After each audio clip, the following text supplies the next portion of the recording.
আসসালামু আলাইকুম। শিক্ষার্থীরা, আজ তোমাদের রসায়ন বিজ্ঞান ষষ্ঠ অধ্যায় মূলের ধারণা ও রাসায়নিক গণনা এই অধ্যায়টি আলোচনা করব। এই অধ্যায়টা মূলত কেমিস্ট্রি একদম পুরোপুরি অঙ্কের একটা চ্যাপ্টার। সবগুলোই মোটামুটি ম্যাথ। এজন্য ম্যাথের অংশটুকু একটু আলোচনা করে নিই সূত্রগুলো দিয়ে। যেমন দেখো, বলা হয়েছে এখানে মোল। ফিজিক্সে কেমিস্ট্রিতে মোল মানেটা হলো রাসায়নিক পদার্থ পরিমাপের একক। রাসায়নিক পদার্থ পরিমাপের একক হলো মোল। এখন ম্যাথমেটিক্যালি মোল কিভাবে পরিমাপ করে? যেমন মনে করি এখানে দিয়েছি 1 মোল কার্বন ডাই অক্সাইড, অর্থাৎ কার্বন ডাই অক্সাইডের আণবিক ভর বের করবে। কার্বন ডাই অক্সাইডের আণবিক ভর হলো কার্বনের পারমাণবিক ভর 12, অক্সিজেনের পারমাণবিক ভর কত? 16 গুণন 2, তার মানে 40। অর্থাৎ কার্বন ডাই অক্সাইডের আণবিক ভর হলো 40। কার্বন ডাই অক্সাইডের আণবিক ভরকে গ্রামে প্রকাশ করলে যে পরিমাণ পাওয়া যায় সেটাকে বলা হয় কার্বন ডাই অক্সাইডের 1 মোল। এরকমের যে কোনো পদার্থের এক আণবিক ভরকে গ্রামে প্রকাশ করলে যে পরিমাণে পাওয়া যায় সেটাকে বলা হবে কি? 1 মোল। আর এই 1 মোলে, যে কোনো পদার্থের 1 মোলে 6.023 × 10⁻23 এতটি অণু থাকে। 6.023 × 10⁻23 এতটি অণু থাকবে। তার মানে কার্বন ডাই অক্সাইডের 1 মোলে এতটা অণু, পানির 1 মোলে এতটা অণু, সালফিউরিক অ্যাসিডের 1 মোলে এতটা অণু, সকল পদার্থের 1 মোলে 6.023 × 10⁻23 এতটি অণু থাকবে। আরেকটা শর্ত হলো যে 1 মোলের আয়তন নির্দিষ্ট, তবে গ্যাসীয় পদার্থের 1 মোলের আয়তনই 22.4 লিটার, অন্য পদার্থের ক্ষেত্রে না। শুধুমাত্র গ্যাসীয় পদার্থের 1 মোলের আয়তন কত হবে? 22.4 লিটার। তাহলে মোল কি? রাসায়নিক পদার্থ পরিমাপের একক। মোল কিভাবে পরিমাপ করে? কোন একটা পদার্থের আণবিক ভরকে গ্রামে প্রকাশ করলে যে পরিমাণে পাওয়া যায় সেটা হলো 1 মোল। আর 1 মোলে, সকল পদার্থের 1 মোলে 6.023 × 10⁻23 এতটি অণু থাকে, এবং গ্যাসীয় পদার্থের 1 মোলের আয়তন কত হবে? 22.4 লিটার। তাহলে আমাকে এখান থেকে অণু, পরমাণু বা মোল সংখ্যা নির্ণয় করতে বলতে পারে। এরপরে হলো শতকরা সংযুতি। শতকরা সংযুতি মানেটা হলো কোন একটা যৌগের ভিতরে, যেমন এখানে দেখো কার্বন ডাই অক্সাইডের ভিতরে কার্বন আর অক্সিজেন আছে। এই 44 গ্রাম কার্বন ডাই অক্সাইডের ভিতরে কার্বন আছে 12 গ্রাম, অক্সিজেন আছে কত? 16 দ্বিগুণে 32 গ্রাম। তার মানে 44 গ্রাম কার্বন ডাই অক্সাইডের ভিতরে কার্বন 12 গ্রাম, একে কত? 100-তে কত? এটা হলো কার্বন ডাই অক্সাইডের কার্বনের শতকরা সংযুতি। একইভাবে 40 গ্রাম কার্বন ডাই অক্সাইডে অক্সিজেনের পরিমাণ কত? 32 গ্রাম, একে কত? 100-তে কত? এই যে ঐকিক নিয়মে বের করবে যে 100-তে, এটি হলো কার্বন ডাই অক্সাইডে কার্বনের পরিমাণ কত অথবা অক্সিজেনের শতকরা সংযুতি কত। তাহলে কোন একটা যৌগের নির্দিষ্ট একটা মৌল 100 ভাগে কতটুকু আছে সেটিকে বলা হয় ওই যৌগে ওই মৌলের শতকরা সংযুতি। তাহলে এই শতকরা সংযুতি তুমি ঐকিক নিয়মও করতে পারো, অথবা তুমি যে সূত্রটা দেখো লেখা আছে শতকরা সংযুতি Na/m × 100%। এখানে n দ্বারা বোঝানো হয় পরমাণুর সংখ্যা। তোমরা লিখে নিবে সাথে সাথে, n দ্বারা পরমাণুর সংখ্যা, a হলো মৌলের পারমাণবিক ভর, m হলো যৌগটার আণবিক ভর। যেমন দেখো এখানে কার্বন ডাই অক্সাইডের কথা যদি বলো, যদি কার্বনের শতকরা সংযুতি বের করো, তাহলে কার্বন ডাই অক্সাইডের ভিতরে কার্বনের পরমাণু হলো একটা, n এর মান হবে 1, a হলো পারমাণবিক ভর, কার্বনের পারমাণবিক ভর হলো 12, m হলো আণবিক ভর, কার্বন ডাই অক্সাইডের আণবিক ভর কত হবে? 44 বসাবো। যদি অক্সিজেন বের করতে চাও, অক্সিজেনের শতকরা সংযুক্তি, তাহলে n হবে অক্সিজেনের, এখানে কার্বন ডাই অক্সাইডের ভিতরে কয়টা? 2টা পরমাণু, n এর জায়গায় হবে 2, a হলো পারমাণবিক ভর, অক্সিজেনের পারমাণবিক ভর কত? 16, আর m আণবিক ভর, কার্বন ডাই অক্সাইড আণবিক ভর কত? 44। এভাবে সূত্র দিয়ে আমরা শতকরা সংযুতি বের করতে পারি কোন একটা যৌগের ভিতরে মৌলের শতকরা সংযুতি কত। এরপরে ঘনমাত্রা। ঘনমাত্রা হলো দ্রবণের, দ্রবণ হলো কিভাবে তৈরি করে? দ্রব্য এবং দ্রাবক একত্রে করলে হয় দ্রবণ। অর্থাৎ দ্রবণ তৈরি করতে হলে দ্রব্য আর দ্রাবক লাগে। সাধারণত কোনো নির্দিষ্ট দ্রাবকে কি পরিমাণ দ্রব্য উপস্থিত আছে সেটার পরিমাণটা বোঝানোর জন্য আমরা ঘনমাত্রা এককটা প্রকাশ করি।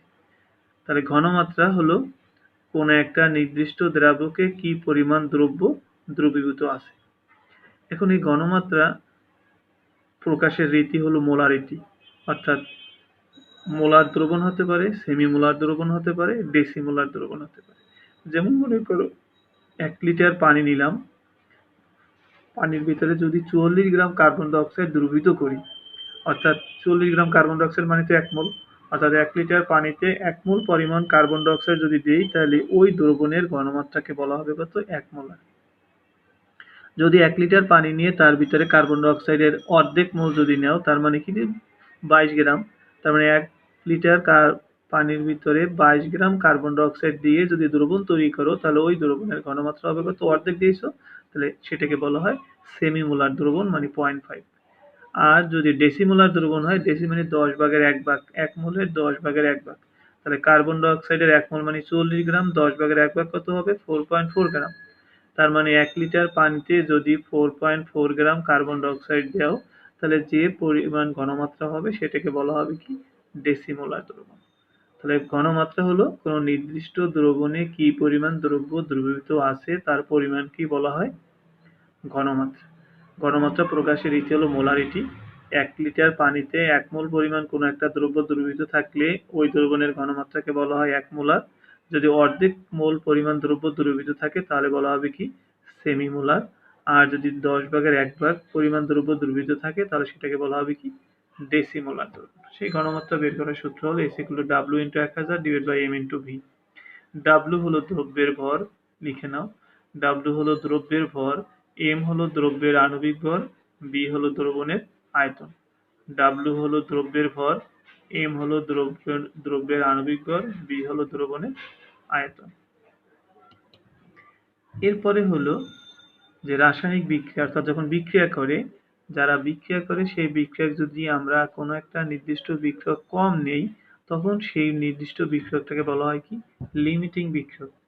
এটা লিমিটিং দিয়ে তো বুঝতেই পারো, অর্থাৎ যে বিক্রিয়কটা পরিমাণে কম নেওয়া হয় তাকে বলা হয় কি? লিমিটিং বিক্রিয়ক। তাহলে আমাকে অঙ্ক করে লিমিটিং বিক্রিয়ক বের করতে হবে। আরেকটা হলো আণবিক সংকেত ও স্থূল সংকেত। সাধারণত আণবিক সংকেত আর স্থূল সংকেত হলো, আণবিক সংকেত এমন একটা সংকেত যেই সংকেত দিয়ে একটা যৌগ কোন কোন মৌল নিয়ে তৈরি এবং সেই কোন মৌলের কতটা পরমাণু থাকবে সেটা আমরা সঠিকভাবে জানতে পারি।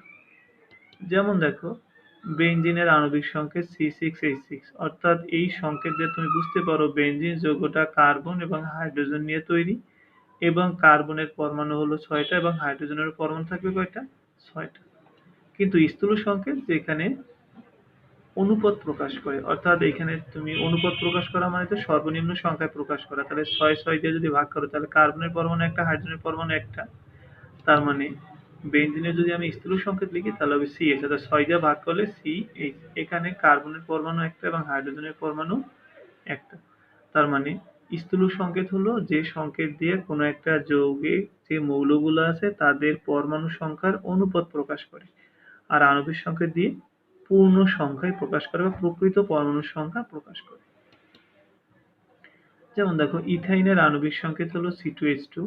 যদি স্থূল সংকেত লিখো, স্থূল সংকেত যেহেতু পরমাণুর সংখ্যার অনুপাত প্রকাশ করে তাহলে 2:2 ভাগ করলে কত? 1:1, কারণ অনুপাত সর্বনিম্ন সংখ্যায় প্রকাশ করে। এই জন্য ইথাইনের স্থূল সংকেত কত? CH। দুইটা দেওয়ার উদ্দেশ্যটা হলো, দেখো আণবিক সংকেত ভিন্ন ভিন্ন, বেনজিন এবং ইথাইনের আণবিক সংকেত ভিন্ন, দেখো C6H6 C2H2, কিন্তু স্থূল সংকেত দেখো এখানেও CH, এটাও CH। তার মানে আণবিক সংকেত দুইটা যৌগের অবশ্যই ভিন্ন যৌগের ভিন্ন ভিন্ন হবে, কিন্তু দুইটা ভিন্ন যৌগের স্থূল সংকেত একই হতে পারে। সবসময় এক হবে এমনটা বলছি না, কখনো কখনো এক হতেও পারে। গ্লুকোজের আণবিক সংকেত C6H12O6। তাহলে এখানে 6 12 6, তাহলে 2 দিয়ে ভাগ করলে কি হবে? CH2O। 6 দিয়ে ভাগ করলে CH2O। এটা হলো স্থূল সংকেত, কারণ এখানে অনুপাত প্রকাশ করতেছে, পূর্ণ সংখ্যা প্রকাশ করেনি। এখন পানির আণবিক সংকেত হলো H2O। এখানে দেখো হাইড্রোজেন 2টা, অক্সিজেন 1টা, এখানে কোনো সংখ্যা দিয়ে কিন্তু ভাগ করা যায় না, যার কারণে পানির স্থূল সংকেত আর আণবিক সংকেত কি? সেম। তার মানে যদি পরমাণু সংখ্যার ভিতরে কোনো নির্দিষ্ট সংখ্যা সাধারণ উৎপাদক না থাকে বা কমন সংখ্যা না থাকে, এক ছাড়া কোনো কমন সংখ্যা না থাকে, তাহলে ওই যৌগটার স্থূল সংকেত এবং আণবিক সংকেত একই হয়। এটা হলো স্থূল সংকেত এবং আণবিক সংকেতের মধ্যে পার্থক্য। এটুকু মনে রাখলেই হবে, আণবিক সংকেত যেখানে পরমাণুর পূর্ণ সংখ্যা কতটা হবে পরিপূর্ণভাবে বোঝা যায়, প্রকৃত সংখ্যা বোঝা যায়, কিন্তু স্থূল সংকেত দিয়ে পরমাণুর প্রকৃত সংখ্যা বোঝা যায় না, তার অনুপাতটা বোঝা যায়। আচ্ছা, এটা আণবিক সংকেত বের করার আমাদের পদ্ধতি আছে, কিন্তু এখানে কোনো সূত্র নেই। আরেকটা হলো, রাসায়নিক বিক্রিয়া যখন করে তখন উৎপাদ তৈরি হয়, কিন্তু এই উৎপাদটা আমরা হিসাব করে যতটুকু করি তার থেকে বিক্রিয়া করার পরে দেখা গেছে কিছুটা কম পাওয়া যায়। এই কম পাওয়ার কারণটা হলো কোনো রাসায়নিক পদার্থই পরিপূর্ণভাবে বিশুদ্ধ হয় না। সবচেয়ে বিশুদ্ধ রাসায়নিক পদার্থটাকে আমরা বলি অ্যানালার। সেই অ্যানালারের বিশুদ্ধতাও 99%। তার মানে আমাদের রাসায়নিক পদার্থ যেটা সবচেয়ে বিশুদ্ধ, সেই বিশুদ্ধতার ভিতরে 1% কি থাকে? ভেজাল থাকে। যার কারণে আমরা যখন বিক্রিয়া দিয়ে হিসাব করি, সেই হিসাব থেকে বিক্রিয়া করার পরে যে আমরা উৎপাদ পাই, তার ভিতরে কিছুটা গ্যাপ থাকে। তাহলে সেইটা এখানে বলা হয় যে উৎপাদের শতকরা পরিমাণ কত? বিক্রিয়া হতে প্রাপ্ত উৎপাদ বা বিক্রিয়া হতে হিসাবকৃত উৎপাদ ইনটু 100%। এই উৎপাদের শতকরা পরিমাণ দিয়ে আমরা বুঝতে পারি বিক্রিয়া কি পরিমাণ বিশুদ্ধ আছে। যদি এই উৎপাদের শতকরা পরিমাণ 99% হয়, তাহলে আমরা বলি এটা অ্যানালার গ্রেডের পদার্থ বা সবচেয়ে বিশুদ্ধ রাসায়নিক পদার্থ। যদি এর থেকে কম হয়, তাহলে সেটা অ্যানালার গ্রেডের পদার্থ না বা স্বাভাবিক পদার্থ না। তার মানে অ্যানালারের সংজ্ঞাটা মনে রাখবে, সবচেয়ে বিশুদ্ধ রাসায়নিক পদার্থ হলো অ্যানালার, যেটা 99% বিশুদ্ধ। এখন এই চ্যাপ্টারে পড়ার জন্য তোমার পারমাণবিক ভরগুলো অবশ্যই জানতে হবে। এই জন্য আমি এখানে যতগুলো মৌলের পারমাণবিক ভর লিখেছি 118টা মৌলের ভিতরে এখানে যে কটা দিয়েছি পারমাণবিক ভর, এই কটা মৌলের পারমাণবিক ভর জানলে আশা করি ইনশাল্লাহ হয়ে যাবে তোমাদের। তো এই পারমাণবিক ভরগুলো অবশ্যই লিখে নিবে আর তোমরা লিখে লিখে পড়ো। এরপরে দেখো কিছু কথা হলো স্লাকেট লাইম, মানে চুনের পানি বা স্লাকেট লাইম একই কথা, ক্যালসিয়াম হাইড্রোক্সাইড। কুইক লাইম বা চুন হলো ক্যালসিয়াম অক্সাইড।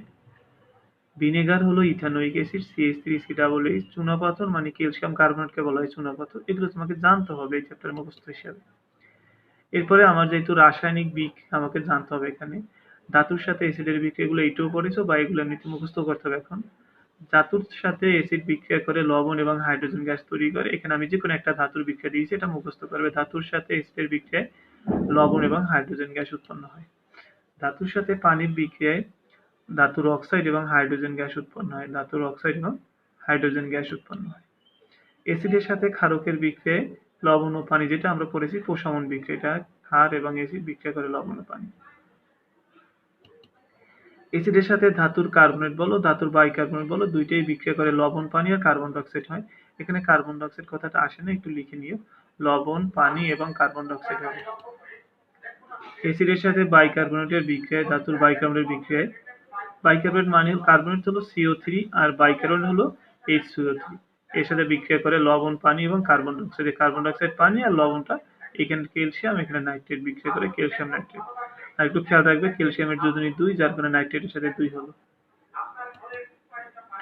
ক্ষারকের সাথে অ্যামোনিয়ামের বিক্রিয়ায় লবণের বিক্রিয়া। ক্ষারকের সাথে অ্যামোনিয়াম লবণের বিক্রিয়া। অ্যামোনিয়াম লবণ মানে NH4 একটা মূলক HCl। অ্যামোনিয়াম ক্লোরাইডের সাথে ক্যালসিয়াম অক্সাইডের বিক্রিয়ায় ক্যালসিয়াম ক্লোরাইড মানে লবণ, পানি এবং অ্যামোনিয়া গ্যাস তৈরি হয়। লবণ, পানি এবং অ্যামোনিয়া গ্যাস তৈরি হয়। তাহলে এই বিক্রিয়াগুলো তোমাকে জানতে হবে। এছাড়া কিছু বিক্রিয়া আছে, যেমন অধাতুর অক্সাইড। এই যে অধাতুর অক্সাইড পানির সাথে বিক্রিয়া করে অ্যাসিড তৈরি করে। Sulphuric acid SO3, sulphur trioxide পানির সাথে বিক্রিয়া করে সালফিউরিক অ্যাসিড তৈরি করে। সালফার ডাইঅক্সাইড পানির সাথে বিক্রিয়া করে সালফিউরাস অ্যাসিড, খেয়াল রাখবে এটা সালফিউরাস অ্যাসিড। নাইট্রোজেন ডাইঅক্সাইড পানির সাথে বিক্রিয়া করে নাইট্রিক অ্যাসিড তৈরি করে। ক্লোরিনের অক্সাইড পানির সাথে বিক্রিয়া করে perchloric acid HClO4 perchloric acid তৈরি করে। নাইট্রোজেন পেন্টঅক্সাইড, এটাও নাইট্রোজেনের অক্সাইড, এটাও নাইট্রোজেনের অক্সাইড। দুইটাই পানির সাথে বিক্রিয়া করে নাইট্রিক অ্যাসিড তৈরি করে, কিন্তু এইখানে পরিমাণে বেশি করে, হয়তো সমতার জন্য 2 দিতে হবে। তাহলে এই হলো অধাতুর অক্সাইডগুলো পানির সাথে বিক্রিয়া করে যে কোন অ্যাসিড তৈরি করে, সেটা তোমাকে জানতে হবে। এখন দেখো 1 নাম্বার কিউটি কোশ্চেন যেটা দিয়েছি, একটি অ্যাসিডে অক্সিজেন এত পার্সেন্ট, নাইট্রোজেন এত পার্সেন্ট। একটু খেয়াল করে দেখো তো, একটা অ্যাসিড যদি হতে হয়, হাইড্রোজেন ছাড়া কখনো অ্যাসিড হয় না। তার মানে এখানে হাইড্রোজেনের পরিমাণটা তোমাকে বের করে নিতে হবে। তাহলে হাইড্রোজেনের পরিমাণটা কত হবে? পার্সেন্টেজের দিক থেকে মোট যোগ করে কত? 100 হবে। তাহলে অক্সিজেন এবং নাইট্রোজেনের যোগফল থেকে 100 বিয়োগ করে দিলে যেটা আসবে সেটা হবে কি? হাইড্রোজেন। কারণ অ্যাসিড হতে গেলে অবশ্যই হাইড্রোজেন হওয়া লাগে। কোশ্চেনটা হলো যৌগটির আণবিক সংকেত নির্ণয় করো। কিভাবে যৌগটির এত মোলার এত দ্রবণ তৈরি করা যায়? উদ্দীপকের যৌগটি এত, প্রশ্নটা আগে লিখে নাও, তারপর আমি সমাধান করে দিচ্ছি।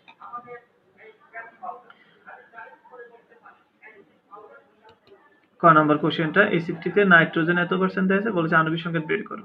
অ্যাসিডটিতে নাইট্রোজেন এত পার্সেন্ট, অক্সিজেন এত পার্সেন্ট। যেহেতু এটা একটা অ্যাসিড বলেছে, তাহলে অবশ্যই বাকিটা কি? হাইড্রোজেন হবে। তাহলে 100 থেকে এই দুটোর যোগফল বিয়োগ করে তুমি পাবে এত পার্সেন্ট। আণবিক সংকেত বের করার ক্ষেত্রে নিয়মটা হলো, প্রথমে প্রত্যেকটা মৌলের শতকরা সংযুতিকে নিজ নিজ পারমাণবিক ভর দিয়ে ভাগ করতে হয়। এটা প্রসেস, এটার কোনো নিয়ম বা সূত্র নেই। এটা প্রসেস। প্রথমে শতকরা সংযোজকে নিজ নিজ পারমাণবিক ভর দিয়ে ভাগ করবে। তাহলে প্রত্যেক মৌলের শতকরা সংযোজকে নিজ নিজ পারমাণবিক ভর দিয়ে ভাগ করা, এটা হলো আণবিক সংকেত বের করার সিস্টেম, প্রথম ধাপ। তাহলে নাইট্রোজেনের পারমাণবিক ভর হলো 14, তাহলে এই পার্সেন্টেজ 14 কে ভাগ করবে। অক্সিজেনের পারমাণবিক ভর 16, এটা দিয়ে 16 ভাগ করবে। হাইড্রোজেনের পারমাণবিক ভর 1 দিয়ে ভাগ করবে। এই জন্য প্রথমে আণবিক ভরগুলো পারমাণবিক ভরগুলো লিখে দিয়েছিলাম। তাহলে নাইট্রোজেনের পারমাণবিক ভর 14 দিয়ে ভাগ করলে এটা পাবে। অক্সিজেনের পারমাণবিক ভর 16 ভাগ করলে এটা পাবে। হাইড্রোজেনের পারমাণবিক ভর 1 ভাগ করলে এটা পাবে। তাহলে প্রথম আণবিক সংকেত বের করার জন্য প্রথম ধাপটা হলো প্রত্যেক মৌলের শতকরা সংযোজকে নিজ নিজ পারমাণবিক ভর দিয়ে ভাগ। দ্বিতীয়বার হলো এই যে ভাগফলগুলো পেলে এর ভিতরে সর্বনিম্ন যে ভাগফলটা আছে সেই সর্বনিম্ন ভাগফল দিয়ে প্রত্যেককে আরেকবার ভাগ করবে। তাহলে এই তিনটার ভিতরে সর্বনিম্ন ভাগফল কত? 1.59। তার মানে 1.59 দিয়ে সবগুলোকে আরেকবার ভাগ করবে। তাহলে প্রাপ্ত ভাগফলগুলোকে সর্বনিম্ন ভাগফল 1.59 দ্বারা ভাগ করি। তাহলে নাইট্রোজেন 1.59, সর্বনিম্ন ভাগফল 1.59 করলে 1। অক্সিজেন 4.76, সর্বনিম্ন ভাগফল 1.59 ভাগ করলে 3। হাইড্রোজেনের 1.59 ভাগ করলে 1। একটু খেয়াল রাখবে এখানে দ্বিতীয়বার ভাগ করার পরে অর্থাৎ ভাগফলগুলোকে সর্বনিম্ন ভাগফল দিয়ে ভাগ করার পরে এখানে পূর্ণ সংখ্যায় আসার কথা, ম্যাক্সিমাম ক্ষেত্রেই পূর্ণ সংখ্যা আসবে। এখন পূর্ণ সংখ্যা না আসলেও তোমাকে পূর্ণ সংখ্যায় বানাতে হবে। আর পূর্ণ সংখ্যায় বানাবো কিভাবে? মনে করো হলো 1.99, তুমি ইচ্ছে করলে 2 এটাকে 2 লিখতে হবে। 1.95 এটাকে 2 লিখতে পারো। হলো 2.005 এটাকে 2 লিখবে। এবার কিন্তু যদি তোমার 1.5, 2.5, 3.5 এই টাইপের হয় তাহলে তুমি এটাকে পূর্ণ সংখ্যা লিখতে পারবে না, তখন 1.5, 2.5 এটা লিখে দিতে হবে। আবারও খেয়াল করো, দ্বিতীয়বার ভাগ করার পরে পূর্ণ সংখ্যায় হবে, তোমাকে লিখতে হবে আসন্ন মানে হলো পূর্ণ সংখ্যা। কারণ আসন্ন মানে তো লিখতে পারো 1.98, 1.99, 3.99 এগুলোকে 4 লিখা যায়। 3.99 কে তুমি অবশ্যই 4 লিখতে পারবে। 3.005 এটাকে 3 লিখতে পারো। 1.5, 2.5, 3.5 এই টাইপের হলে এটাকে আসন্ন মানে লেখা যায় না, এটা রেখে দিবে। এরপরে যে এই যে ভাগ করার পরে যে সংখ্যাগুলো হলো এইটি হলো পরমাণুর সংখ্যার অনুপাত। তাহলে হাইড্রোজেন 1, নাইট্রোজেন 1, অক্সিজেন 3। এখন এভাবে লেখার কারণটা হলো অ্যাসিডের ভিতরে হাইড্রোজেনটা প্রথমে থাকে, এজন্য হাইড্রোজেনটা আগে লিখেছি। অথবা পর্যায় সারণীর যেগুলো বাম দিকের মৌল সেগুলো আগে লিখতে হয়, ডান দিকের মৌলগুলো পরে লিখতে হয়, সেই হিসাবে লেখা। তাহলে হাইড্রোজেন 1, নাইট্রোজেনের ভাগ করার পর 1 পেয়েছে, অক্সিজেন পেয়েছে 3। এই যে অনুপাতটা এইটাই হলো আমাদের কি স্থূল সংকেত বলেছিলাম।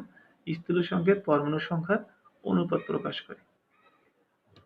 তাহলে স্থূল সংকেতটা কি হবে? Hydrogen 1, nitrogen 1, oxygen 3। তাহলে 1 তো লেখা লাগে না, এটা হলো স্থূল সংকেত। এখন স্থূল সংকেত থেকে আণবিক সংকেত কিভাবে বের করে? আণবিক সংকেতকে যেমন আমরা দেখিয়েছিলাম বেনজিনকে 6 দিয়ে ভাগ করে স্থূল সংকেত বানিয়েছি। তার মানে আণবিক সংকেতকে একটা নির্দিষ্ট সংখ্যা দিয়ে ভাগ করে স্থূল সংকেত বানানো হয়। এখন যদি তুমি উল্টোটা করতে চাও তাহলে স্থূল সংকেতকে ওই সংখ্যাটা দিয়ে, যেই সংখ্যা দিয়ে ভাগ করেছো সেই সংখ্যাটা দিয়ে গুণ করে তোমাকে কি করতে হবে? আণবিক সংকেত বানাতে হবে। তাহলে আমরা তো জানি না যে এটাকে কত দিয়ে ভাগ করে স্থূল সংকেতটাকে এরকম পেয়েছি, এজন্য আমরা ধরে নিলাম যে n দিয়ে ভাগ করে এটা পেয়েছি, ধরা জিনিস আর কি। ধরি আণবিক সংকেত এই যে স্থূল সংকেত ব্র্যাকেট n, অর্থাৎ আমি ধরে নিলাম যে n দিয়ে ভাগ করে স্থূল সংকেত বানিয়েছিল, এখন সেই n দিয়ে গুণ করে আমরা আণবিক সংকেত বানাচ্ছি। আর n দ্বারা লেখার ক্ষেত্রে nটা একটু নিচের দিকে লিখবে, কারণ এই nটা আসলে পরমাণুর সংখ্যাকে গুণ করা হয়, এই জন্য nটা নিচের দিকে। যেমন পরমাণু NO3 টাকে নিচের দিকে লিখেছে, এরকম nটাও নিচের দিকে লিখবে। তাহলে আণবিক স্থূল সংকেতকে একটা নির্দিষ্ট সংখ্যা দিয়ে গুণ করে আমরা আণবিক সংকেত বানাতে পারি। এখন n এর মান বের করার জন্য এই আণবিক সংকেত ধরা আণবিক সংকেত আর কোশ্চেনে দেখো আণবিক ভর দেয়া আছে। অনেক সময় বাষ্প ঘনত্ব দেয়া থাকতে পারে, বাষ্প ঘনত্বকে 2 দ্বারা গুণ করলে আণবিক ভর হয়। বাষ্প ঘনত্বকে 2 দ্বারা গুণ করলে আণবিক ভর, আর আণবিক ভর দেয়া থাকলে তো কোনো অসুবিধা নেই, এই আণবিক সংকেত সমান আণবিক ভর। এখন এটা আণবিক ভর বের করো। হাইড্রোজেনের পারমাণবিক ভর 1, নাইট্রোজেনের পারমাণবিক ভর 14 যোগ অক্সিজেনের পারমাণবিক ভর 16 গুণন 3 ব্র্যাকেট n। এবার n কিন্তু আর নিচের দিকে লিখতে হবে না, কারণ যেহেতু n এখন এখানে পরমাণু নেই, সমান 63। যোগ করলে পাবে 63, n = 63 সমান n এর মান কত হলো 1। তার মানে এটা 1 দিয়ে গুণ করেছে, অর্থাৎ এদের ভিতরে কোনো কমন সংখ্যা ছিল না, যার কারণে n এর মান 1 হয়েছে। সুতরাং আণবিক সংকেত কত? HNO3 ব্র্যাকেট, তার মানে HNO3, অর্থাৎ এই যৌগটার স্থূল সংকেত আর আণবিক সংকেত একই। আর তোমাদের পার্থক্যের সময় তো বলেছিলাম যে স্থূল সংকেত আণবিক সংকেত সমান হতে পারে যদি তাদের ভিতরে 1 ছাড়া অন্য কোনো সংখ্যা কমন না থাকে। তাহলে আণবিক সংকেত বের করার নিয়মটা কি? শতকরা সংযোজীগুলোকে প্রথমে পারমাণবিক ভর দিয়ে ভাগ করবে, ভাগফলগুলোকে সর্বনিম্ন ভাগফল দিয়ে আরেকবার ভাগ করবে, যে ভাগফল আসবে সেটা অনুপাত দিয়ে লিখবে। এটাই হবে স্থূল সংকেত। স্থূল সংকেতকে একটা নির্দিষ্ট সংকেতে গুণ করে আণবিক সংকেত বানাবে। সেই আণবিক সংকেত আর প্রশ্নে যে আণবিক ভর দেওয়া থাকবে এই দুটো সমান ধরে এন এর মান বের করবে, সেই এন দিয়ে গুণ করে দিলে আণবিক সংকেত হবে। এটা হলো প্রসেস আণবিক সংকেত বের করার। 2 নাম্বারটি কোশ্চেনটা বলেছি যে এটার এত মোলার দ্রবণ তৈরি কিভাবে তৈরি করবে। সাধারণত একটা দ্রবণ তৈরি করতে কি লাগে, দ্রব্য লাগে আর দ্রাবক লাগে। তাই তোমার দ্রাবক তো পানি বলেই দিয়েছে 250 মিলিলিটার, তা লাগবে কি দ্রব্য মানে ডাব্লু লাগবে। তাহলে ঘনমাত্রার সূত্র দিয়ে আমরা ডাব্লু বের করবো। তাহলে ঘনমাত্রা S equal to W into 1000 divided by M into V। দ্রবণ তৈরি করতে বলেছে, দ্রাবক দেয়া আছে, শুধু দ্রব্য বের করে নিবে, ডাব্লু বের করে নিবে। তাহলে ডাব্লু আর গুণ করলে কি হবে, SMB divided by 1000 লিখো, W equal to SMB divided by 1000। এখন কোশ্চেনে দেখো S এর মান দেয়া আছে 0.25 ক্যাপিটাল M মানে মোলার, 0.25 মোলার। আর M আণবিক ভর, নাইট্রিক অ্যাসিডের আণবিক ভর কোশ্চেনে দেয়া আছে 63, B দেয়া আছে কোশ্চেনে 250 মিলিলিটার দ্রবণ তৈরি করতে বলেছে তোমাকে, এই জন্য 250 ডিভাইড বাই 1000। এটা ডাব্লু বের করার পরে তাহলে ডাব্লু হবে 3.9375 গ্রাম। অর্থাৎ আমাকে এই রকমের দ্রবণ তৈরি করতে গেলে 3.9375 গ্রাম দ্রব্য দরকার। তাহলে কিভাবে তৈরি করবে, একটা পাত্র নেবে, তবে এই পাত্রটা স্বাভাবিক পাত্রের মতো নিলে হবে না, কারণ স্বাভাবিক পাত্র তো দাগ কাটা থাকে না যে কত মিলিলিটার তুমি পানি নিয়েছো। এই জন্য যে পাত্রগুলো দাগ কাটা থাকে সেগুলোকে বলা হয় আয়তনিক ফ্লাক্স, অর্থাৎ আয়তনের সাপেক্ষে যেগুলো দাগ কাটা থাকে। তাহলে একটা আয়তনিক ফ্লাক্স নিব, সেটার ভিতরে 250 মিলিলিটার পানি নিব, নেয়ার পরে তার ভিতরে নাইট্রিক অ্যাসিডের 3.9375 গ্রাম নিব, নেয়ার পরে দ্রবণ তৈরি করব। সেই দ্রবণের ঘনমাত্রা হয়ে যাবে কত, 0.25 মোলার। এই কথাটা লিখবে, একটি আয়তনিক ফ্লাক্সে 250 মিলিলিটার পানি নিয়ে এর মধ্যে এত গ্রাম নাইট্রিক অ্যাসিড নিয়ে দ্রবণ তৈরি করলে ওই দ্রবণের ঘনমাত্রা হবে 0.25 মোলার। তার মানে দ্রবণ তৈরি করতে বললে তোমার শুধু দ্রব্যটা কোশ্চেন থেকে বের করে নেবে ঘনমাত্রার সূত্র দিয়ে। এরপরেরটা বলেছি কোনটা লিমিটিং বিক্রিয়ক হবে, এটা লিমিটিং বিক্রিয়ক তো যে বিক্রিয়কটা কম নেয়। তাহলে বলেছি নাইট্রিক অ্যাসিডের সাথে উদ্দীপকের যৌগটার সাথে জিঙ্কের বিক্রিয়া, তাই নাইট্রিক অ্যাসিডের সাথে জিঙ্কের বিক্রিয়া, অ্যাসিডের সাথে জিঙ্ক একটা ধাতু বিক্রিয়া করলে কি হাইড্রোজেন গ্যাস আর লবণ উৎপন্ন হবে। তাহলে হাইড্রোজেন গ্যাস, বাকিটা লবণ, জিঙ্ক নাইট্রেট ZnNO3। জিঙ্কের যোজনী 2 যার কারণে NO3 ব্র্যাকেট 2 হলো। নাইট্রেট মূলকের যোজনী 1 যার কারণে এখানে কোনো সংখ্যা হয়নি, জিঙ্ক নাইট্রেট হাইড্রোজেন গ্যাস। প্রথমে বিক্রিয়াটা লিখলাম। এখন বিক্রিয়াটা অবশ্যই রাসায়নিক বিক্রিয়া, আমরা যখন পরিমাণ বের করবো অবশ্যই বিক্রিয়াটাকে সমতা করে নিতে হবে। তাহলে এখানে আমরা সমতা করি, দেখো জিঙ্ক একটা, ডান দিকে জিঙ্ক একটা, হাইড্রোজেন এখানে একটা, ডান দিকে হাইড্রোজেন কয়টা, 2টা। তাহলে নাইট্রোজেনের আগে 2 দাও, নাইট্রোজেনের আগে 2 দিলে হাইড্রোজেন 2টা হয়ে গেল, NO3 করে 2টা হবে, এখানে তো NO3 2টা। আবার খেয়াল করো, জিঙ্ক একটা, ডান দিকে জিঙ্ক একটা, হাইড্রোজেন নাইট্রিক অ্যাসিড হাইড্রোজেন একটা, কিন্তু ডান দিকে হাইড্রোজেন 2টা। তো এই হাইড্রোজেন 2 বানানোর জন্য নাইট্রিক অ্যাসিড আগে 2 দিবে, নাইট্রিক অ্যাসিড আগে 2 দিলে NO3 2টা হয়ে যাবে, ডান দিকে তো NO3 2টা আছেই, সমতা হবে। তো সেটাই করেছি, দেখো নাইট্রিক অ্যাসিড আগে 2 দিয়ে সমতা হলো। এরপরে তোমার যে কাজটা হলো কোনটার পরিমাণ দেয়া আছে। আমার জিঙ্কের পরিমাণ বলেছে 30 গ্রাম জিঙ্ক নেওয়া হলো এবং নাইট্রিক অ্যাসিড বলা হয়েছে কত, 25 গ্রাম নেওয়া হলো। এটা কোশ্চেনে বলে দিয়েছে। তাহলে যেগুলোর পরিমাণ কোশ্চেনে দেয়া থাকবে সেগুলো উপরে লিখে দিবে। আমি এই জন্য রেড মার্ক করে দিয়েছি, এটা কোশ্চেনে যেগুলো দেয়া আছে তুমি উপরে লিখে নিবে। আমাকে বলেছে কোনটা লিমিটিং বিক্রিয়ক, তাহলে এখানে বিক্রিয়ক কোনটা, বা সমান সমানের বাম দিকের গুলোই তো বিক্রিয়ক আর ডান দিকের গুলো উৎপাদ। কোনটা লিমিটিং বিক্রিয়ক মানে জিঙ্ক আর নাইট্রিক অ্যাসিডের ভিতরে কোনটা কম নিয়েছে। বিক্রিয়ক হলো জিঙ্ক আর নাইট্রিক অ্যাসিড, লিমিটিং বিক্রিয়ক মানে কোন বিক্রিয়কটা কম নিয়েছে, জিঙ্ক নাকি নাইট্রিক অ্যাসিড, এই তো। তার মানে জিঙ্ক আর নাইট্রিক অ্যাসিডের মধ্যে সম্পর্ক, এবং এই চ্যাপ্টারের সবগুলো কোশ্চেনে মূলত ঐকিক নিয়মে সাহায্য করতে হয়। তাহলে জিঙ্কের পরিমাণ, অর্থাৎ আমার এই জিঙ্ক আর নাইট্রিক অ্যাসিডের মধ্যে সম্পর্ক আনতে হবে একটা। তাহলে জিঙ্কের ভর হলো 65 গ্রাম, নাইট্রিক অ্যাসিডের ভর বের করো 2, হাইড্রোজেন 1, নাইট্রোজেন 14, অক্সিজেন 16 গুণন 3 গ্রাম, গুণ করে দেখো 126 গ্রাম হয়। এগুলোর পরিমাণ বের করতে হবে না, কারণ আমরা এগুলো আমাকে হিসাব করতে বলেনি, আমাকে লিমিটিং বিক্রিয়ক বের করতে বলেছে। তার মানে বিক্রিয়ক দুইটার মধ্যে হিসাব। তাহলে এখন দেখো সম্পর্কটা কি দাঁড়ায়, এই সম্পর্কটা নিজের থেকে করে নিতে হয়। 65 গ্রাম জিঙ্ক বিক্রিয়া করে নাইট্রিক অ্যাসিড 126 গ্রাম নাইট্রিক অ্যাসিডের সাথে, কারণ জিঙ্ক আর নাইট্রিক অ্যাসিড পরস্পরের সাথে বিক্রিয়া করে। তাহলে এখন সম্পর্কটা কি হবে, 65 গ্রাম জিঙ্ক বিক্রিয়া করে 126 গ্রাম নাইট্রিক অ্যাসিডের সাথে। তুমি ইচ্ছে করে উল্টো করেও লিখতে পারো, এটা কোনো অসুবিধা নেই। তাহলে 65 গ্রাম জিঙ্ক বিক্রিয়া করে 126 গ্রাম নাইট্রিক অ্যাসিডের সাথে, সুতরাং 1 গ্রাম জিঙ্ক বিক্রিয়া করে 126/65 গ্রাম নাইট্রিক অ্যাসিডের সাথে। 1 গ্রামে তোমরা নিজেরা করে নিবে, আমি এখানে 1 গ্রাম দেখাইনি, তখন ঐকিক নিয়ম পুরোটাই করো। সুতরাং এখানে জিঙ্ক নিয়েছে কয় গ্রাম? 30 গ্রাম। 30 গ্রাম জিঙ্ক বিক্রিয়া করে 126/65 ইন্টু 30 গ্রাম নাইট্রিক অ্যাসিডের সাথে ক্যালকুলেশন করো। 58.15 গ্রাম নাইট্রিক অ্যাসিডের সাথে। তার মানে 30 গ্রাম জিঙ্কের জন্য আমার নাইট্রিক অ্যাসিড লাগবে কত গ্রাম? 58 গ্রাম। এটা লাগবে, এটা স্ট্যান্ডার্ড মান। কিন্তু নিয়েছে কয় গ্রাম? 25 গ্রাম। তার মানে কোশ্চেনে আমি দেখলাম হিসাব করে 30 গ্রামের জন্য আমার 58 গ্রাম লাগবে, কিন্তু নিয়েছে কয় গ্রাম? 25 গ্রাম। তার মানে নাইট্রিক অ্যাসিড অনেকখানি কম নিয়েছে। আর আমরা বলেছি কি, যে বিক্রিয়কটা পরিমাণে কম নেয় সেটাকে বলা হয় লিমিটিং বিক্রিয়ক, অথবা যেইটা অবশিষ্ট থাকে না সেটা লিমিটিং বিক্রিয়ক। কথা তো একই, যেটা কম নেয় সেটাই তো অবশিষ্ট থাকে না। তাহলে 30 গ্রাম জিঙ্ক বিক্রিয়া করে 58.15 গ্রাম নাইট্রিক অ্যাসিডের সাথে, কিন্তু উদ্দীপকের নাইট্রিক অ্যাসিড নিয়েছে কয় গ্রাম? 25 গ্রাম। অর্থাৎ নাইট্রিক অ্যাসিড কম নিয়েছে এত গ্রাম। যেহেতু কম নিয়েছে তাই এটা বিক্রিয়া অবশিষ্ট থাকবে না, তাই নাইট্রিক অ্যাসিড হলো লিমিটিং বিক্রিয়ক। যেটা কম নেয় সেটা অবশিষ্ট থাকে না, বা সেটা হলো লিমিটিং বিক্রিয়ক। পরের কোশ্চেনটা বলেছি, উদ্দীপকের যৌগের সাথে সোডিয়ামের বিক্রিয়ায় কি পরিমাণ হাইড্রোজেন গ্যাস তৈরি হবে?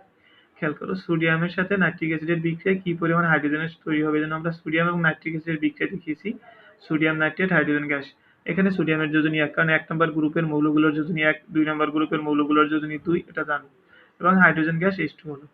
কিন্তু এখানে খেয়াল করো, সোডিয়াম একটা ঠিক আছে, হাইড্রোজেন একটা, কিন্তু এখানে হাইড্রোজেন কয়টা? 2টা, সমতা নাই। তাহলে আমাকে কি করতে হবে? নাইট্রিক অ্যাসিড আগে 2 দিতে হবে। নাইট্রিক অ্যাসিডের আগে যখন 2 দাও, তোমরা দিয়ে তারপরে কোশ্চেনগুলো করবে। 2 দাও, তখন NO3 2টা হয়ে যাবে, কিন্তু এখানে NO3 কয়টা? একটা। তাহলে আগে 2 দাও সোডিয়ামের আগে।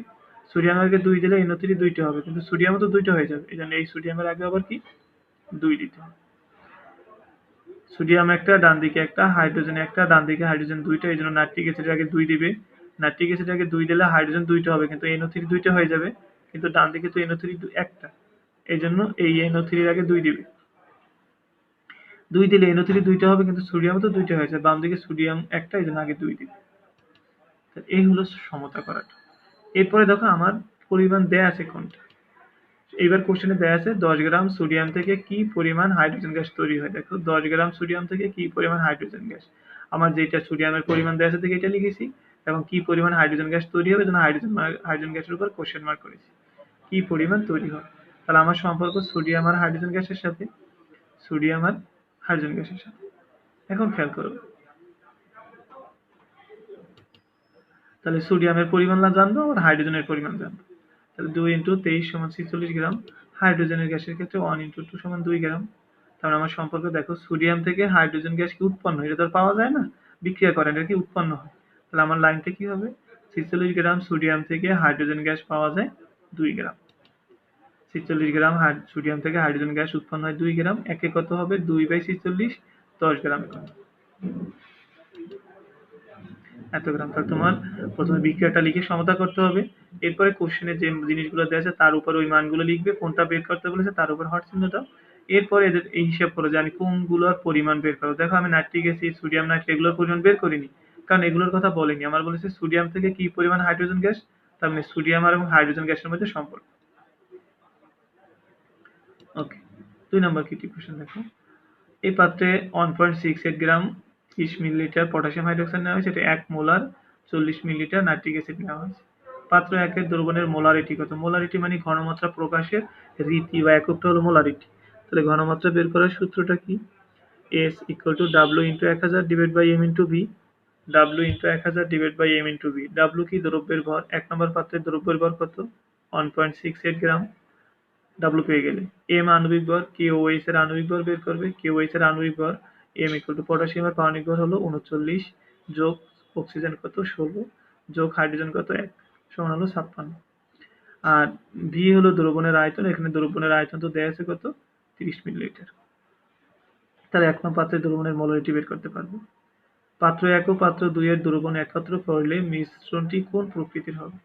কোন প্রকৃতির মিশ্রণটা হবে? দেখো, এটা নেওয়া হয়েছে পটাশিয়াম হাইড্রোক্সাইড, এখানে আছে নাইট্রিক অ্যাসিড।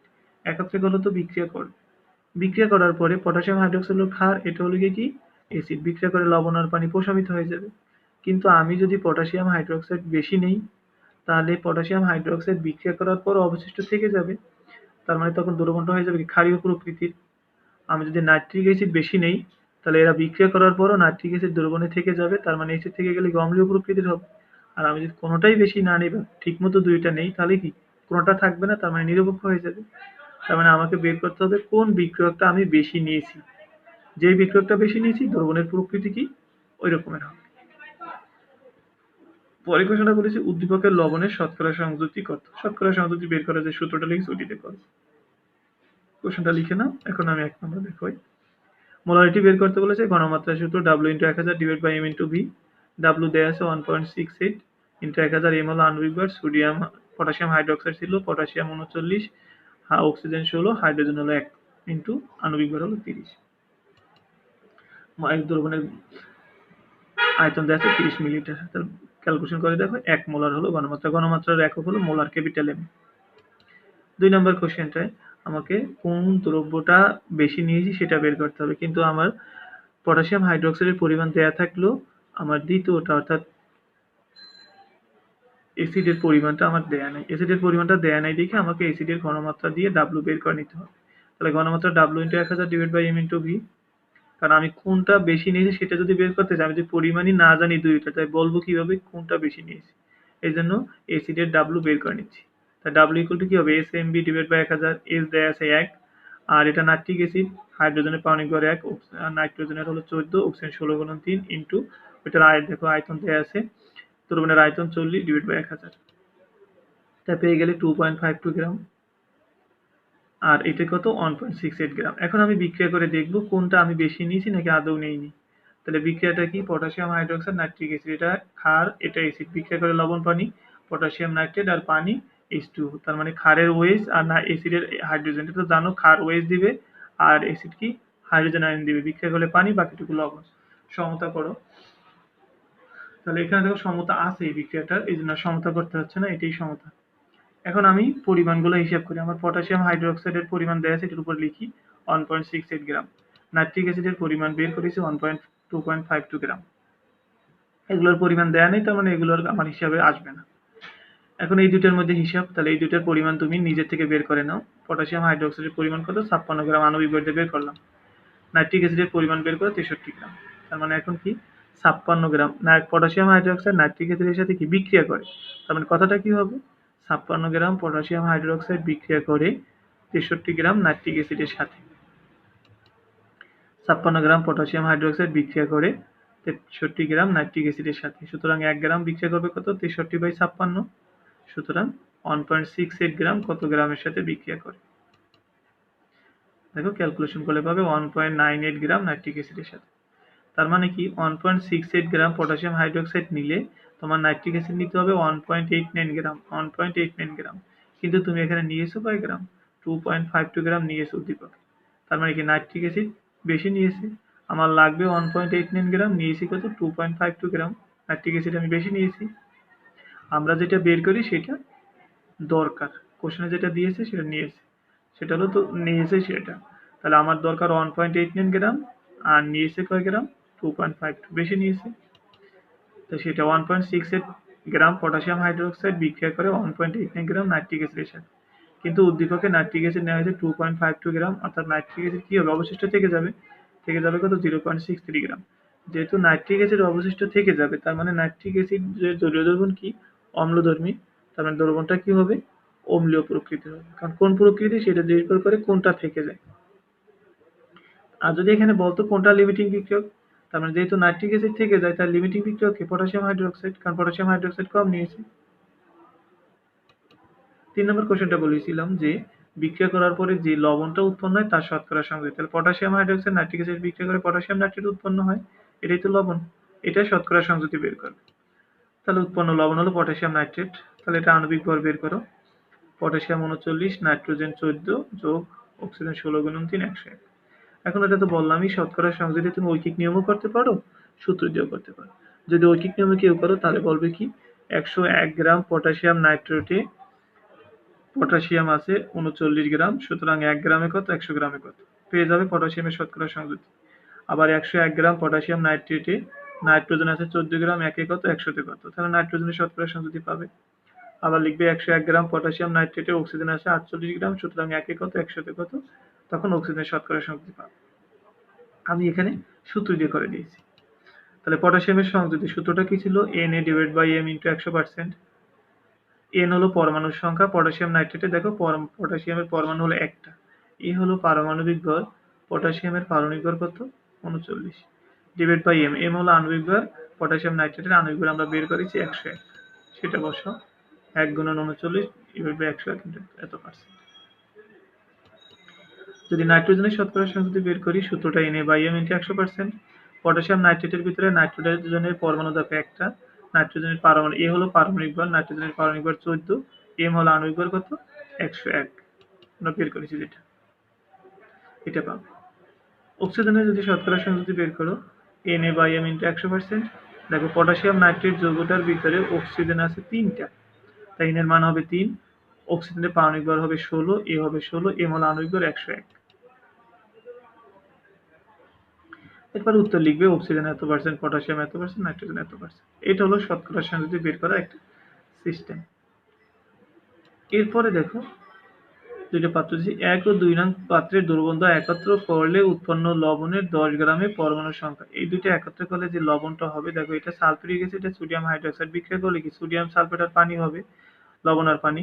সেই যে লবণটা হবে তার 10 গ্রামে পরমাণু বের করো। আমরা তো জানি যে কোনো পদার্থের 1 মোলে কয়টা অণু থাকে? 6.023 ইন্টু 10⁻23। সেখান থেকে আমরা পরমাণু বের করব।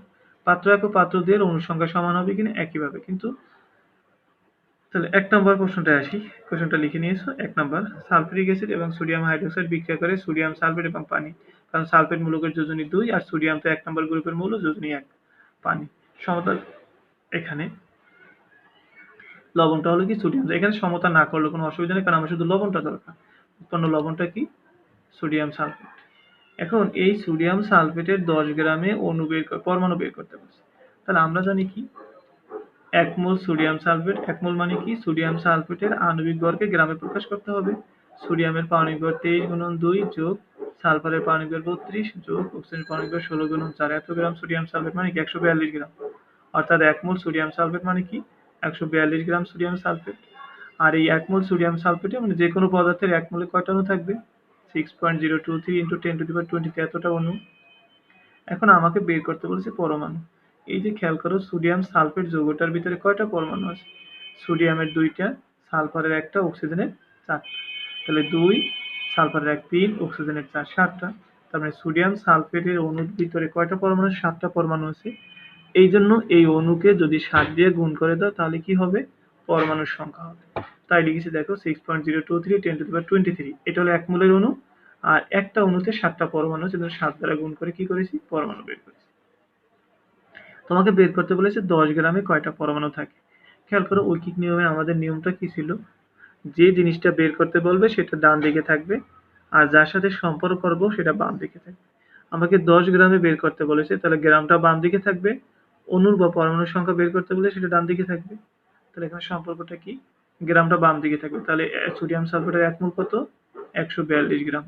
142 গ্রাম সোডিয়াম সালফেটে পরমাণু আছে এতটি।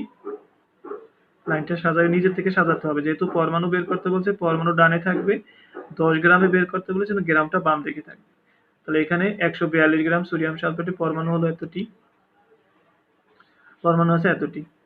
সুতরাং 1 গ্রামের পরমাণু কত? এত ভাগ 142। আর কয় গ্রামে বের করতে বলেছে? 10 গ্রাম। তাহলে 1 গ্রাম আমি দেখাইনি, তোমরা 1 গ্রাম দেখাই নিব ঐকিক নিয়ম করে।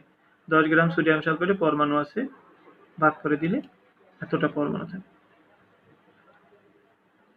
পরের কোশ্চেনটা বলেছি দুইটা পাত্রে অণু সংখ্যা সমান হবে কিনা। অণু সংখ্যা বের করতে হলে এখানে পরিমাণ জানতে হবে, কিন্তু দুইটা পাত্রের কোনো পাত্রে ডাব্লু পরিমাণ দেয়া নাই, ঘনমাত্রা দেয়া। আর যে কোনো অঙ্কে যখন ঘনমাত্রা দেয়া থাকবে তখন তোমরা অবশ্যই পরিমাণটা ডাব্লুটা বের করে নিবে। তাহলে ঘনমাত্রার সূত্র দিয়ে আমরা ডাব্লু বের করি। প্রথম পাত্রে S equal to W into 1000 divide by M into V. W যদি বের করতে চাও S M V divide by 1000। প্রথম পাত্রে এস হলো 0.75। প্রথম পাত্রে সালফিউরিক অ্যাসিড বের করে নিবে 98। আর এই অঙ্কগুলো করার ক্ষেত্রে পাশে কিন্তু ফিজিক্স যেমন লিখো ওইভাবে লিখবে। এখানে ডাব্লু দ্রব্যের ভর, ডাব্লু ইকুয়াল টু এত গ্রাম, এম আণবিক ভর বের করে দেখাবে, ভি দ্রবণের আয়তন, এভাবে লিখে নিবে। তাহলে সালফিউরিক অ্যাসিড 98 বের করে নিলে, আর আয়তন দেয়া আছে, দ্রবণের আয়তন 250 ডিভাইড বাই 100। তাহলে ডাব্লু বের করে নিলে। এখন খেয়াল করো এত গ্রামে আমরা অণু বের করব। তাহলে আমরা জানি কি 1 মোল সালফিউরিক অ্যাসিড তার মানে কি 98 গ্রাম সালফিউরিক অ্যাসিড। 1 মোল সালফিউরিক অ্যাসিড, 1 মোল মানে তো বললামই, আণবিক ভরকে গ্রামে প্রকাশ করলে যে পরিমাণ পাওয়া যায়। সালফিউরিক অ্যাসিডের আণবিক ভর 98, বের করে দেখতে পারো এত গ্রাম সালফিউরিক অ্যাসিড। আর যে কোনো পদার্থের 1 মোলে 6.023 10^23 এতটা অণু থাকবে। তো এবার পরমাণুর কথা বলে নাই দেখে আমরা পরমাণু হিসাব করিনি। হ্যাঁ, যদি তোমাকে সালফিউরিক অ্যাসিডের পরমাণু বের করতে বলতো, তাহলে সালফিউরিক অ্যাসিডে কয়টা পরমাণু আছে দেখো, হাইড্রোজেনের 2টা, সালফারের 1টা, অক্সিজেনের 4টা। তাহলে হাইড্রোজেনের 2, সালফারের 1 3 আর অক্সিজেনের 4 7, তার মানে এখানে 7 দিয়ে গুণ করে পরমাণু হয়ে যেত। এখন আসো অণু বের করতে বলেছে, তার ডান দিকে অণু থাকবে এবং এত গ্রামে অণু বের করবে, তাহলে গ্রামটা বাম দিকে থাকবে। তা 98 গ্রাম সালফিউরিক অ্যাসিডে অণু আছে এতটি, একে কত, আর 18.375 কত। 98 গ্রাম সালফিউরিক অ্যাসিডে অণু থাকে 6.023 10^23, 1 গ্রামে কত, এইটা ভাগ 98। সুতরাং প্রথম পাত্রে সালফিউরিক অ্যাসিড আছে কতটুকু, 18.375। আর অঙ্কগুলো খাতায় করবে, এখানে দেখবে, আর নয় এগুলো কখনো শিখতে পারবে না। এতটি। ঠিক একইভাবে আমি দ্বিতীয় পাত্রে যদি অণু বের করি, একইভাবে S = W × 1000 / M × V, এখান থেকে W বের করবে।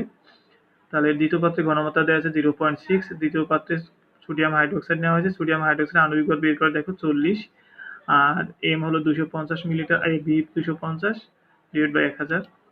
তাই দ্বিতীয় পাত্রে W পেলে 6 গ্রাম। একইভাবে 1 মোল সোডিয়াম হাইড্রোক্সাইড মানে কি, সোডিয়াম হাইড্রোক্সাইড আণবিক ভর 40, তাহলে 40 গ্রাম সোডিয়াম হাইড্রোক্সাইড। 1 মোলে কয়টা অণু, 6.023 × 10^23 এতটা অণু। যেহেতু অণু বের করতে বলেছে, অণুটা ডান দিকে থাকবে, বাম দিকে থাকবে কি গ্রাম। তাহলে 40 গ্রাম সোডিয়াম হাইড্রোক্সাইডে অণু আছে এতটি, সুতরাং 1 গ্রামে কত, 6 গ্রামে কত। 40 গ্রাম সোডিয়াম হাইড্রোক্সাইড অণু থাকে এতটি, 1 গ্রামে হবে এটা ভাগ 40, আর দ্বিতীয় পাত্রে আছে কতটুকু, 6 গ্রাম। 6 গ্রামে কতটা পরমাণু অণু থাকে। দুইটা বলেছে অণু সংখ্যা সমান হবে কিনা, অবশ্যই সমান না। দেখো ওইটা পাওয়ার 23, এটার পাওয়ার হলো 22, অণু সংখ্যা সমান না। 4 নাম্বার ক্রিটিভ কোশ্চেনটা, পাত্র 2 এর দ্রবণে 10 গ্রাম ম্যাগনেসিয়াম যোগ করলে, এইটা 10 গ্রাম ম্যাগনেসিয়াম যোগ করলে উৎপন্ন গ্যাসের আয়তন কত। এখানে দেখো বলেছে এত মোল HCl নেওয়া হয়েছে, এখানে W দেয় নাই, তোমাকে W বের করতে হবে। তোমরা জানো HCl এর 1 মোল মানে কি, HCl এর আণবিক ভরকে গ্রামে প্রকাশ করলে যে পরিমাণ পাওয়া যায়। HCl এর আণবিক ভরকে যদি গ্রামে প্রকাশ করো, হাইড্রোজেনের পারমাণবিক ভর 1, ক্লোরিনের পারমাণবিক ভর 35.5, তাহলে 36.5 1 মোল। তাহলে 0.6 মোল কত, 36.5 × 0.6 করে দিলে তুমি পেয়ে যাবে HCl এর কয় গ্রাম নেওয়া হয়েছে। পরে কোশ্চেনটা বলেছি যে দ্রবণ একত্রে করলে লিটমাস পেপারের বর্ণের কি পরিবর্তন হবে। কোশ্চেনটা লিখে নিয়েছো নিশ্চয়ই। এখন আমি প্রথম কোশ্চেনটা করি। 2 নম্বর পাত্রে তুমি যখন ম্যাগনেসিয়াম যোগ করবে, তাহলে 2 নম্বর পাত্রে দেওয়া আছে HCl, তার সাথে ম্যাগনেসিয়াম যদি যোগ করো তাহলে হবে কি, কারণ এটা অ্যাসিড, এটা ধাতু, বিক্রিয়া করে হাইড্রোজেন গ্যাস উৎপন্ন হবে, ম্যাগনেসিয়াম করে লবণ উৎপন্ন হবে। এখন সমতা করো, ম্যাগনেসিয়াম একটা, ডান দিকে একটা, হাইড্রোজেন একটা, ডান দিকে 2টা, তার মানে HCl এর আগে 2 দিতে হবে, তাহলে সমতা হয়ে যাবে। এখন আসি, আমার ম্যাগনেসিয়াম দিয়েছে 10 গ্রাম, HCl এর সরাসরি W দেয়া নাই কিন্তু মোল দেয়া আছে। তাহলে আমরা জানি কি, HCl এর 1 মোল কত, 36.5 গ্রাম, কারণ HCl এর আণবিক ভর হলো 36.5, 36.5 ইন্টু কয় মোল, 0.6 মোল, এজন্য 0.6 দিয়ে গুণ করেছি, তার মানে 21.9 গ্রাম। তাহলে ম্যাগনেসিয়াম নিয়েছে 10 গ্রাম এবং HCl নিয়েছে কত, 21.9 গ্রাম। আমাকে বের করতে বলেছে কি, কি পরিমাণ গ্যাস উৎপন্ন হয়, মানে কি হাইড্রোজেন গ্যাস উৎপন্ন হবে। তাহলে হাইড্রোজেন গ্যাস বের করতে বলেছে বলে হাইড্রোজেন গ্যাসের কোশ্চেন মার্ক। তাহলে আমার ম্যাগনেসিয়াম, HCl আর হাইড্রোজেন গ্যাস, এই তিনটার মধ্যে সম্পর্ক, ম্যাগনেসিয়াম ক্লোরাইড এখানে আমার হিসাবে আসবে না। তাহলে পরিমাণটা বের করো, ম্যাগনেসিয়াম 24 গ্রাম, HCl বের করো। HCl তো আণবিক ভর হলো 36.5, আর আগে যে 2 গুণাকার আছে না, গুণ করে দিয়েছি 73 গ্রাম। হাইড্রোজেন কত গ্রাম, হাইড্রোজেন 2 গ্রাম, এখানে গ্রাম দেইনি কিন্তু লিটার দিয়েছি, কারণটা তোমাকে বলেছে কত আয়তন হাইড্রোজেন গ্যাস তৈরি হবে। আমরা জানি কি, যে কোনো পদার্থের 1 মোলের আয়তন কত, 22.4 লিটার, তবে এটা গ্যাসীয় পদার্থের 1 মোলের আয়তন, আর হাইড্রোজেন তো গ্যাস, এই জন্য এটাকে গ্রাম না লিখে লিটার লিখেছে, কারণ কোশ্চেনে লিটার বের করতে বলেছে, এই জন্য লিটার লিখেছে। যদি বলতো কত গ্রাম হাইড্রোজেন গ্যাস তৈরি হবে, তাহলে অবশ্যই গ্রাম লিখতে। এটা কি বের করতে বলেছে সেই হিসেবে আমার লিটার লিখবো না গ্রাম লিখবো, ওটা নির্ভর করে। এখন আমি যদি ঐকিক নিয়মে সাজাই, 24 গ্রাম ম্যাগনেসিয়াম থেকে 22.4 লিটার হাইড্রোজেন গ্যাস তৈরি হয়। আরেকজনে লিখলো 73 গ্রাম HCl থেকে 22.4 লিটার হাইড্রোজেন গ্যাস তৈরি হয়। তাহলে দুইজনের তো এক রেজাল্ট আসবে না। তাহলে কেন এরকম? অর্থাৎ দুইটা যখন পরিমাণ দেয়া থাকে, দেখো ম্যাগনেসিয়ামও পরিমাণ দেয়া আছে, HCl এরও পরিমাণ দেয়া আছে। তুমি তো জানো না যে ম্যাগনেসিয়াম এবং HCl এর যে পরিমাণটা নিয়েছে তারা পুরোপুরি বিক্রিয়া করেছে কিনা। যদি ম্যাগনেসিয়াম পুরোপুরি বিক্রিয়া করে তাহলে এইটা থেকে হাইড্রোজেন গ্যাস তৈরি হবে। যদি HCl পুরোপুরি বিক্রিয়া করে তাহলে এটা থেকে হাইড্রোজেন গ্যাস তৈরি হয়। তাহলে এইভাবে যদি দুইটা বিক্রিয়কের পরিমাণ দেয়া থাকে, সেক্ষেত্রে তোমাকে লিমিটিং বিক্রিয়ক বের করে দেখতে হবে কোন বিক্রিয়কটা পুরোপুরি বিক্রিয়া করে সেটা থেকে করতে হবে। তাহলে আমাকে আগে কি করতে হবে? লিমিটিং বিক্রিয়ক। তাহলে বিক্রিয়ক বের করতে হলে বিক্রিয়কের মধ্যে সম্পর্ক কি? 24 গ্রাম ম্যাগনেসিয়াম 73 গ্রাম HCl এর সাথে বিক্রিয়া করে 1 গ্রামের সাথে বিক্রিয়া করবে কত? 73/24। আর ম্যাগনেসিয়াম নিচে 10 গ্রাম, 10 গ্রামের সাথে কত বিক্রিয়া করে? আর এগুলো তো বললামই, তোমরা উল্টোও লিখতে পারো, এতে কোনো অসুবিধা নেই। তাহলে 30 গ্রাম, তার মানে 10 গ্রামের জন্য আমার 30 গ্রামের মতো দরকার HCl, কিন্তু এখানে HCl নিচে কয় গ্রাম? 21 গ্রাম, তার মানে HCl কম নিয়েছে, তার মানে HCl হলো লিমিটিং বিক্রিয়ক। বিক্রিয়া HCl কম নিয়েছে, তাই HCl হলো লিমিটিং বিক্রিয়ক। কেন? কারণ দেখো এটা 10 গ্রামের জন্য HCl লাগবে কত? 30 গ্রাম, কিন্তু এখানে HCl নিচে কয় গ্রাম? 21 গ্রাম, প্রায় 9 গ্রামের মতো কম নিয়েছে। তাই এই জন্য HCl হলো লিমিটিং বিক্রিয়ক। তো এটা বের করার উদ্দেশ্য হলো যে তুমি ম্যাগনেসিয়াম দিয়ে বের করতে পারবে না, কারণ ম্যাগনেসিয়ামের পুরোটা বিক্রিয়া করে নাই, পুরোটা বিক্রিয়া করেছে কি? HCl, যেটা লিমিটিং বিক্রিয়ক সেটাই তো পুরোপুরি বিক্রিয়া করে। তার মানে এরকম দুইটার পরিমাণ দেওয়া থাকলে লিমিটিং বিক্রিয়ক যেটা হবে সেটা থেকে উৎপাদ তৈরি করতে হবে। তাহলে আমার সম্পর্কটা কি দাঁড়াবে? 73 গ্রাম HCl বিক্রিয়া করে 22.4 লিটার হাইড্রোজেন গ্যাসের সাথে। 73 গ্রাম HCl হতে হাইড্রোজেন গ্যাস উৎপন্ন হয় 22.4 লিটার। সুতরাং 1 গ্রাম থেকে কত? 22.4/73। আর 21.9 গ্রাম নিয়েছে HCl, সেটা থেকে কত গ্রাম, কত লিটার তৈরি হয়? 6.72 লিটার তৈরি হয়। এরপরটা বলেছি লিটমাস পেপারের বর্ণ কিরূপ হবে? অম্লীয় হবে না ক্ষারধর্মী হবে, সেটা লিটমাস পেপারের বর্ণতে একই। কারণ ওইখানে দুইটা ন্যায় আছে, এখানে দেখো HCl আর একটা ক্ষার ন্যায় আছে, এরা বিক্রিয়া করলে লবণ আর পানি হবে। খেয়াল করো বিক্রিয়াটা, সোডিয়াম বাইকার্বনেট আবার HCl বিক্রিয়া করে লবণ পানি কার্বন ডাই অক্সাইড। মূলত সোডিয়াম বাইকার্বনেট হলো একটা ক্ষার, HCl হলো একটা অ্যাসিড, লবণ পানি কার্বন ডাই অক্সাইড হবে। এখন আমি যদি HCl এর পরিমাণ বেশি নেই, তাহলে আমার দ্রবণে HCl থেকে যাবে, মানে আমার লিটমাস পেপারের বর্ণ কেমন হবে? আমরা জানি অ্যাসিড নীল লিটমাসকে লাল করে, তার মানে নীল লিটমাস লাল হয়ে যাবে। যদি আমার সোডিয়াম বাইকার্বনেট বেশি নিয়ে থাকি, তাহলে সোডিয়াম বাইকার্বনেট থেকে যাবে, তাহলে সোডিয়াম বাইকার্বনেট হলো ক্ষার, ক্ষারের বৈশিষ্ট্য কি? লাল লিটমাসকে নীল করে, তখন ওইটা হবে। আর যদি আমি কোনোটাই কম বেশি না নিয়ে ঠিক মতো নেই, তাহলে আমার কি? লিটমাস পেপারের বর্ণের কোনো পরিবর্তন হবে না। তার মানে এখানেও আমাকে বের করতে হবে আমি এই দুইটা বিক্রিয়কের মধ্যে কোন বিক্রিয়কটা পরিমাণে বেশি নিয়েছি। তার মানে আমার নিয়ম অনুসারে বিক্রিয়াটা লিখে সমতা করতে হবে। এখানে হয়তো সমতা আছে, এই জন্য আর দিইনি। এটা তো জানোই, ধাতুর এসিড ধাতুর বাইকার্বন বা কার্বনের সাথে বিক্রিয়া করে লবণ পানি কার্বন ডাই অক্সাইড তৈরি করে। এখন এটার পরিমাণ দেওয়া আছে 24.5 গ্রাম, আর HCl এর পরিমাণ দেওয়া আছে কত?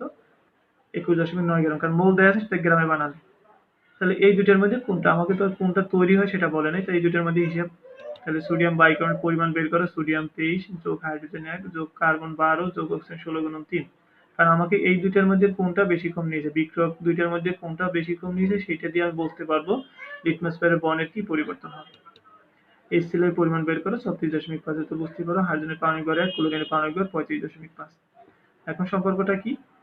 84 গ্রাম সোডিয়াম বাইকার্বনেট বিক্রিয়া করে 36.5 গ্রাম HCl এর সাথে। এখানে আমার তাই লিখেছি 84 গ্রাম সোডিয়াম বাইকার্বনেট বিক্রিয়া করে 36.5 গ্রাম HCl এর সাথে 1 গ্রাম কত? আর 24.5 গ্রাম। তোমরা কিন্তু ওই নিয়মে 1 গ্রামটা বের করে নিবে 10.65 গ্রামের সাথে, কিন্তু তুমি নিয়েছো কত HCl? 21 গ্রাম, 21.9 গ্রাম নিয়েছো, কিন্তু লাগবে কত? মাত্র 10 গ্রাম। তার মানে কি HCl আমি অনেকখানি বেশি নিয়েছি। তাহলে 24.5 গ্রাম সোডিয়াম বাইকার্বনেট বিক্রিয়া করে 10.65 গ্রাম HCl এর সাথে, কিন্তু উদ্দীপকে HCl নেওয়া হয়েছে 21.9 গ্রাম, অর্থাৎ HCl কি অনেকটা অবশিষ্ট থেকে যাবে।